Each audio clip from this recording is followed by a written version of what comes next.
నపుంసకుల గురించి బైబిల్ ఏమి చెబుతుందో ఈ వీడియోలో మనం చూడబోతున్నాం. అసలు నపుంసకులు చర్చికి రాకూడదా? వారు శపించబడిన వారా? అలా పుట్టడానికి గల కారణం ఏంటి? ఇలాంటి ప్రశ్నలన్నిటికీ కూడా ఈ వీడియోలో సమాధానాన్ని చూద్దాం. నపుంసకుడు అనగానే సమాజంలో చాలా చిన్న చూపు చూస్తారు. వారిని అలా అనుకోవడానికి గల కారణము వారు మగా కాదు, ఆడా కాదు. అందుకే వారిని రకరకాల పేర్లతో పిలుస్తూ వారి మనస్సులను గాయపరుస్తూ ఉంటారు. మనం మన ప్రయాణాలలో వీరిని ఎక్కువగా చూస్తూ ఉంటాం. వారిని చదువుకోవడానికి రానివ్వక, ఒకవేళ చదువుకున్నా వారికి ఉద్యోగం ఇవ్వక, పని చేసుకుని బ్రతకడానికి కూడా ఎవరూ పనిలోని పెట్టుకోకపోవడం వలన వీరి జీవనం కోసం ఫైనల్గా ఎంచుకున్న పనియే మన ప్రయాణాలలో చూస్తున్న వృత్తి. ఇక వీరందరినీ కూడా సమాజం ఒకలా చూస్తే బైబిల్ వీరిని ఎలా చూస్తుందో ఈ వీడియోలో మనం చూద్దాం. అసలు వీరు మందిరాలలోనికి రాకూడదని, చర్చిలోనికి రాకూడదని చాలామంది అంటూ ఉంటారు. దీనికి వారు చూపించే వాక్యం కూడా చూద్దాం.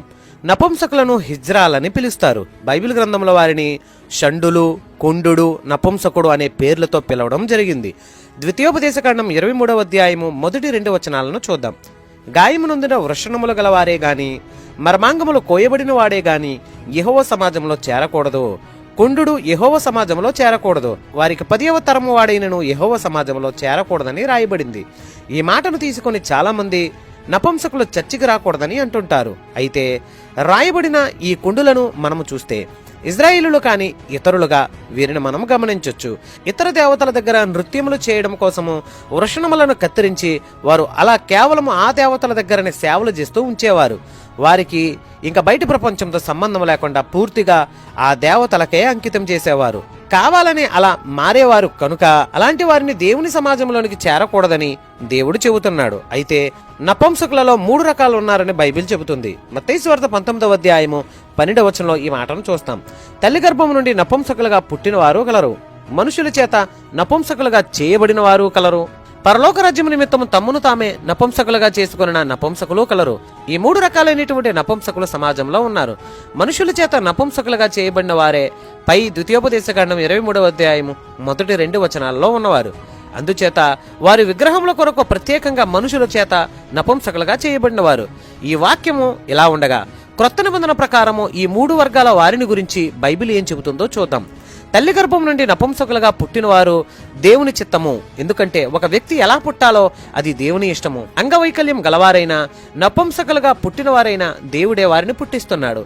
నిర్గమకాండం 4వ అధ్యాయం 11వ వచనంలో ఈ మాటను చూస్తాము.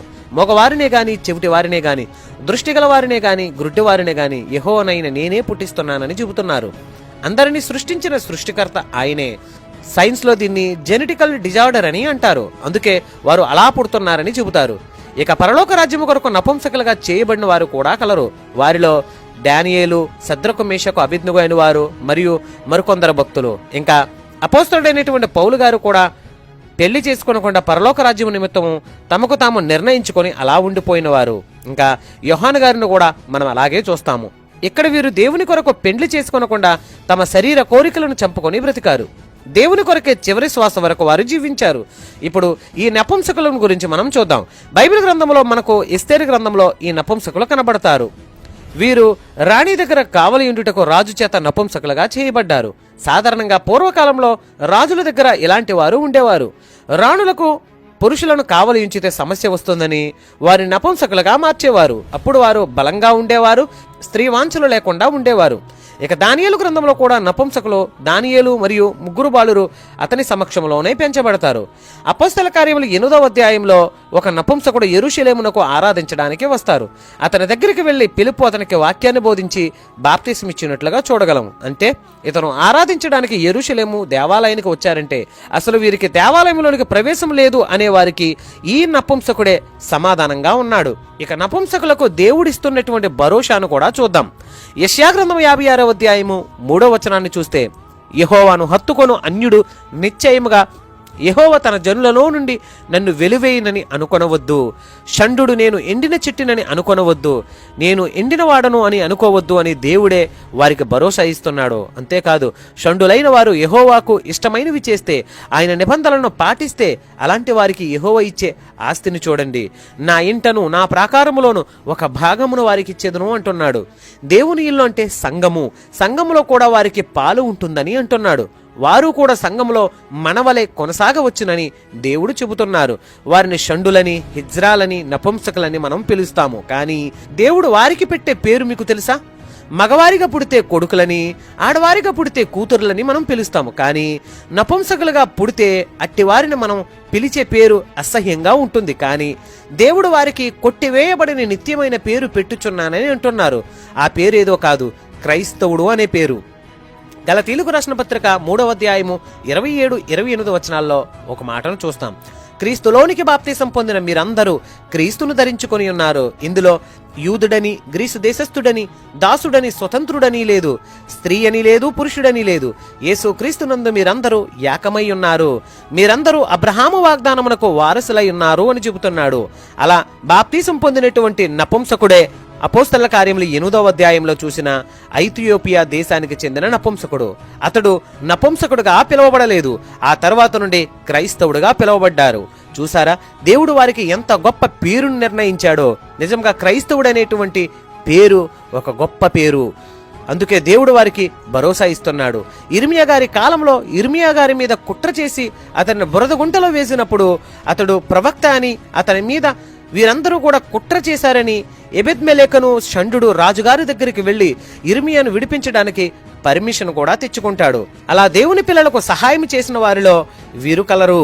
ఎస్తేరు కాలంలోను, దానియేలు గారి కాలంలోను ఈ నపుంసకుల యొక్క పాత్రను మనం మరిచిపోలేము. ఎందుకంటే వారు రాజ ఆగ్రహానికి గురి కాకుండా ఎస్తేరు కోరినట్లుగా, దానియేలు కోరినట్లుగా వారి జీవించడానికి వీరు అవకాశం ఇచ్చారు. ఇంకా వీరు మన దృష్టికి ఎలా కనిపించినప్పటికీ దేవుడే వారిని కోరుకుంటున్నాడు.